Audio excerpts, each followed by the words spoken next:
दोस्तों, UPSC allrounder में आपका स्वागत है।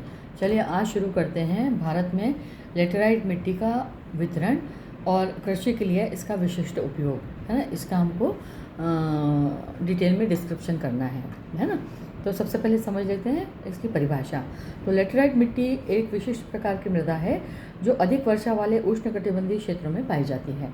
ठीक है, इसका रंग आमतौर पर लाल या गहरा भूरा होता है जो इनमें उपस्थित लौह ऑक्साइड और की अधिकता को दर्शाता है। यह मिट्टी कृषि और पारिस्थितिकी तंत्र दोनों के लिए महत्वपूर्ण होती है। लेटेराइट मिट्टी का निर्माण। तो लेटेराइट मिट्टी का निर्माण उच्च तापमान और भारी वर्षा के कारण होता है, जिससे चट्टानों में उपस्थित सिलिका और घुलनशील तत्व बाहर निकल आते हैं और लोहे तथा एल्युमिनियम जैसे अवशिष्ट जो तत्व हैं वो मिट्टी में ही रह जाते हैं। इस प्रक्रिया में को लेटराइजेशन कहा जाता है और यह मिट्टी की अम्लीय प्रकृति की होती है, जिसमें जैविक पदार्थों का पोषक तत्वों की इसमें कमी हो सकती है। लेटेराइट मिट्टी का वितरण। तो भारत में लेटेराइट मिट्टी का वितरण जो है मुख्य रूप से कहाँ कहाँ पाई जाती है उसके बारे में बात कर लेते हैं। तो दक्षिण घाट और कोंकण क्षेत्र, पश्चिमी घाट कोंकण क्षेत्र, महाराष्ट्र, गोवा, केरल, कर्नाटका के तटीय और पहाड़ी क्षेत्रों में ये मिट्टी पाई जाती है। पूर्वी घाट आंध्र प्रदेश, तमिलनाडु और उड़ीसा का कुछ भाग जो है उसमें भी ये मिट्टी पाई जाती है। इसके अलावा पूर्वोत्तर भारत की अगर हम बात करते हैं तो आसाम, मेघालय, मिजोरम राज्य जो हैं उनमें भी ये वाली मिट्टी पाई जाती है। इसके अलावा मध्य भारत का पठारी हिस्सा, जिसमें छत्तीसगढ़ और झारखंड के भी कुछ हिस्से शामिल हैं, और छोटा नागपुर का पठार वाला क्षेत्र। तो इन क्षेत्रों में अधिक वर्षा और गर्म जलवायु की उपस्थिति इस मिट्टी के निर्माण के लिए अनुकूल परिस्थितियां प्रदान करती हैं। ठीक है, लेटेराइट मिट्टी की अब हम विशेषताएं समझ लेते हैं कि विशेषताएं क्या हैं। तो लाल रंग जो है इसका लाल और गहरा भूरा होता है लोहे की अधिकता के कारण। इसकी बनावट होती है दानेदार, कड़ी और कभी कभी ईंट जैसी भी सख्त होती है। पोषक तत्व तो की स्थिति क्या है, तो नाइट्रोजन, फास्फोरस और पोटाश की इसमें कमी पाई जाती है।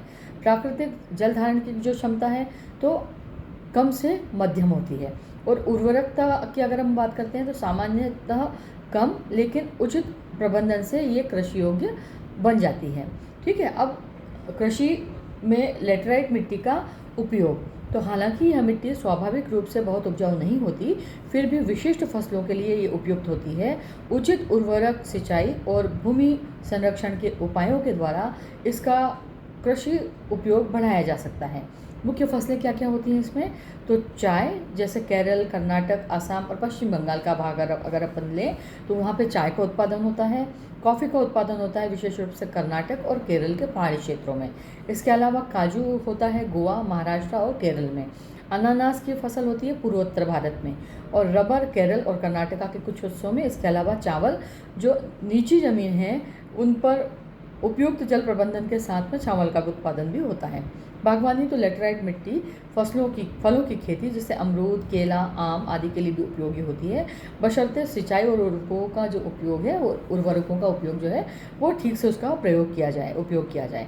अब कृषि में सुधारात्मक क्या उपाय किए जा सकते हैं, तो चूना मतलब लाइम का उपयोग मिट्टी की अम्लता को संतुलित करने के लिए किया जा सकता है। हरे खाद का उपयोग जैविक तत्वों की भरपाई हेतु किया जा सकता है। इसके अलावा सिंचाई, जल संरक्षण, जल धारण करने की क्षमता बढ़ाने के लिए किया जा सकता है, और खेतों की मेड़बंदी और कुंटूर प्लानिंग भूमि के अपरदन को रोकने के लिए।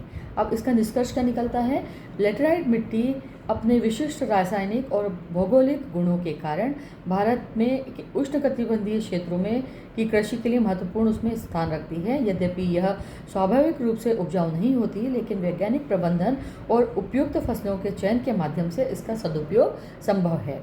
ठीक है, भारत के विविध भौगोलिक परिदृश्य में लेटेराइट मिट्टी का योगदान स्थायी कृषि पद्धतियों की दिशा को में एक सकारात्मक कदम है। तो आपको लेटेराइट मिट्टी की विशेषताएं समझ में आ गई कि लेटेराइट मिट्टी का जो है वो किस प्रकार की मिट्टी होती है, किन किन क्षेत्रों में पाई जाती है, उसकी विशेषताएं क्या हैं, किस प्रकार की खेती इसमें की जा सकती है, और इसका साथ साथ में हमने इसको किस प्रकार जो इसमें कमियां हैं उसको हम किस प्रकार से सुधार सकते हैं। तो आपको ये सेशन समझ में आया होगा, और अगर आपको ये अच्छा लगा है तो मेरे चैनल को लाइक कीजिए, सब्सक्राइब कीजिए और शेयर कीजिए। Thank you.